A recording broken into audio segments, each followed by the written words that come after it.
Hey, I am back with the final game. I had the black pieces, and I'm playing the top seed in the tournament.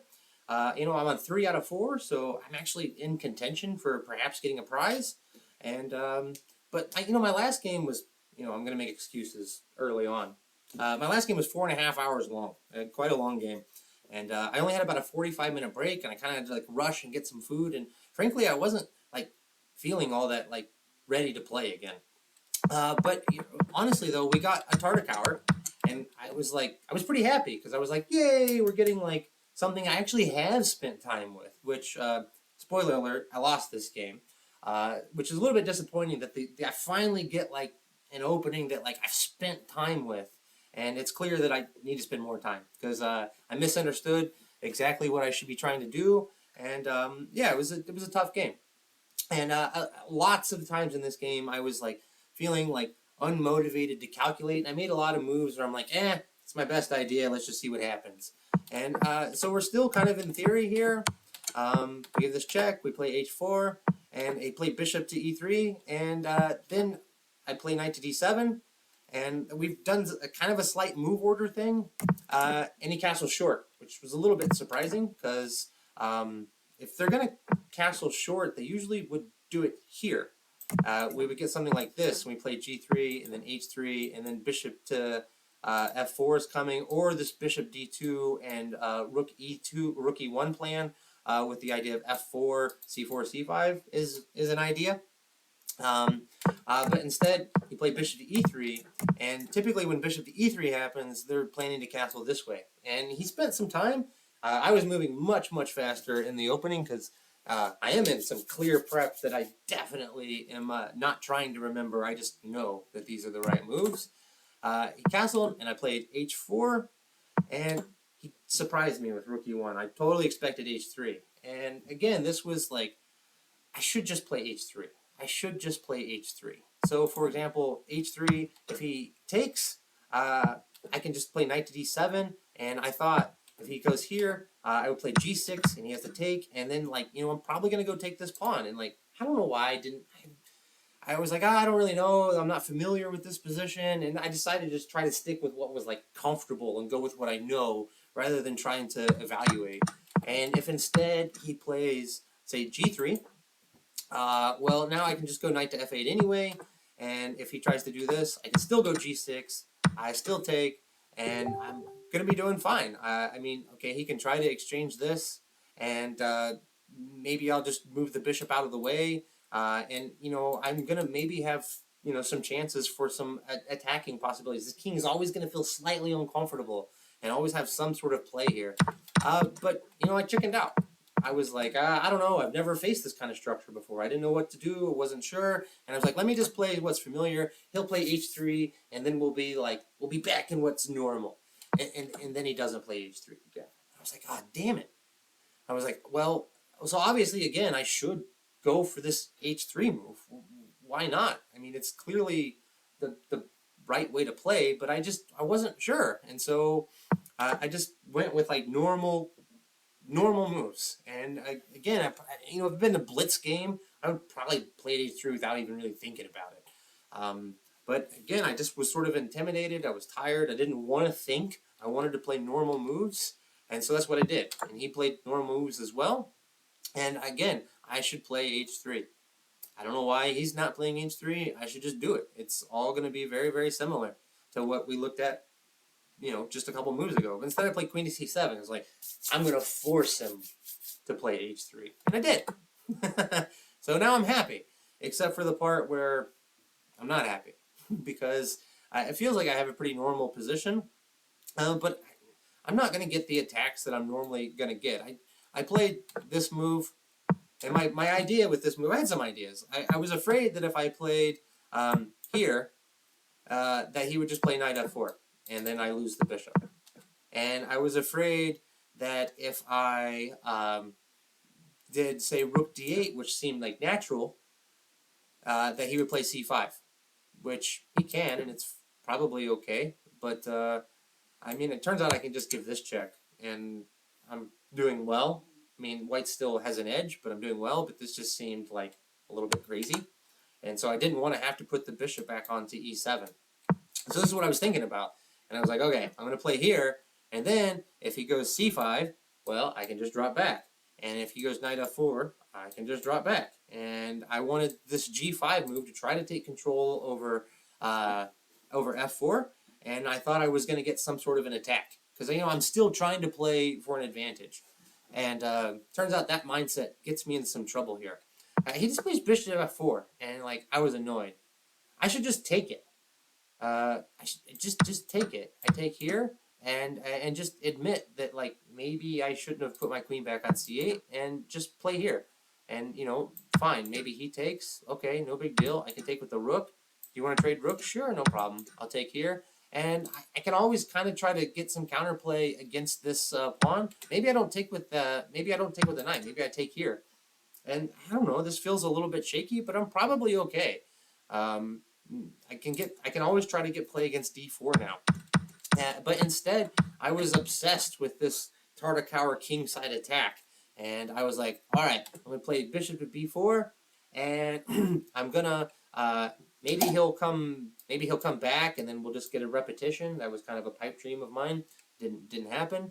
But I also thought that he'll block with the knight, and then I wanted g5, and I thought maybe he'll try to put the bishop back here, and then I can get the bishop back. So I was still trying to play like for a win, and play it aggressively, and try to like play for some initiative or something.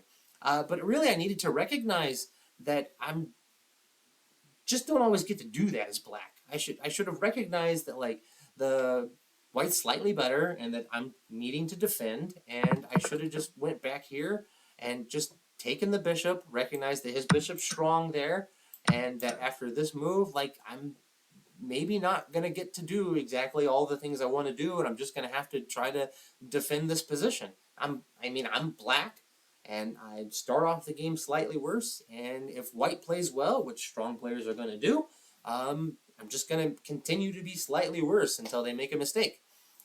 Instead, I get myself into quite a bit of trouble trying to keep attacking chances alive and avoid this. So he went here, I played g5, my idea was to go here, and I had some nice ideas. If I get them in, if I can get this knight to f4, I have a really good chances for an attack. Because now, like maybe since I got this g5 move in, there's no knight f4. This knight's a little bit offsides. Maybe now I really will come back, trade the bishops, and get this knight to f4, and maybe have chances for a real attack, and try to get this bishop h3 sacrifice to work. Especially if I get a knight on f4, that sacrifice probably works. So he kicks me, I went back, he kicks again, and now I played here because I thought that if I induce this, that d5 is hard to play. But it actually just turns out that it really weakens this d6 square a lot, which is going to end up being a major crux. So if instead I had just played here directly, which was kind of my idea anyway, so say he takes, and then now what's he going to do? Say he just tries to double his rooks. Well, now maybe I can bring my rook across. There's some potential problems there. He's got to move this bishop out of the way. So say like this. And, well, now the c4 hangs. So maybe this rook to e2 is a terrible move. Maybe he plays here instead. But I have this idea again of maybe trying to get some sort of an attack. Knight g6. Okay, but yeah, he has d5, and maybe I'm just not ever really going to get it. So my whole idea of trying to play aggressively probably fails. But this would have been better than as it went, because we went here, and now I went here. He captures, and plays knight d4 immediately, and now I'm in some trouble. I played knight to g6 again. Still, I was optimistic here. I thought he'll get a knight to d6, and then my idea was that like I wanted to play like rook to g8 with some like g4 ideas. That I put the king back on f8. I'm so clever. But then he plays here, and I was about to play knight rook g8, and then I realized that rook g8 blows because he just takes here. I got to take back with the pawn, and then this bishop would be hanging.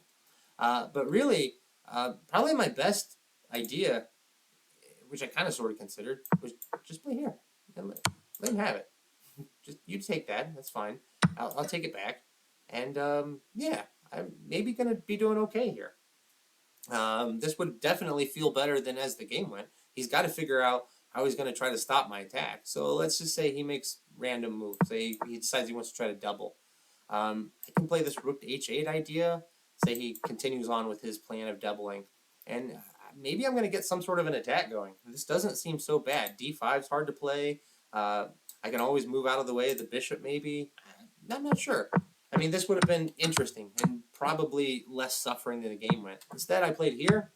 He captured, which I thought was a great move and super annoying. Forces me to take back with the pawn. And now he's just going to double. I went here. He has some pretty obnoxious threats of putting the knight here, which plays into the game later. He went here. I took. I went here. Went here. Here. And yeah, he just kind of fumbles around for a bit. And I thought, I was like, all right, I don't actually see a way in for him. I was like, I'll just move back and forth and I'll probably be okay. He played here. And I'm just going to move back and forth. Turns out this is a huge blunder because he has knight f5, and I can't come here defending the pawn because he has queen f4, and I can't get out of the discovery. He misses that, thankfully. Oops, I just jumped ahead to the end of the game. Sorry for a spoiler. I did already told you I lost. So instead, he went back. I went here, and really, I probably should, if I can just play queen to d8, getting rid of these threats, stopping this rook from coming in, it probably really is going to be hard for him to break through. And I kind of thought of this, but I just sort of lazily played bishop back to f7. If I played queen to d8 and like I was sort of thinking instead of just kind of lazily, I didn't see his idea. I thought when he played here, I was like, oh, this is just a cute little tactic and it doesn't really mean anything. And like, I'll just move out of the way and it doesn't matter. I totally overlooked his point. I mean, clearly I can't take it because knight fork and I lose my queen. So I played here and then he hits me with this and I was like, well, damn, now I gotta resign.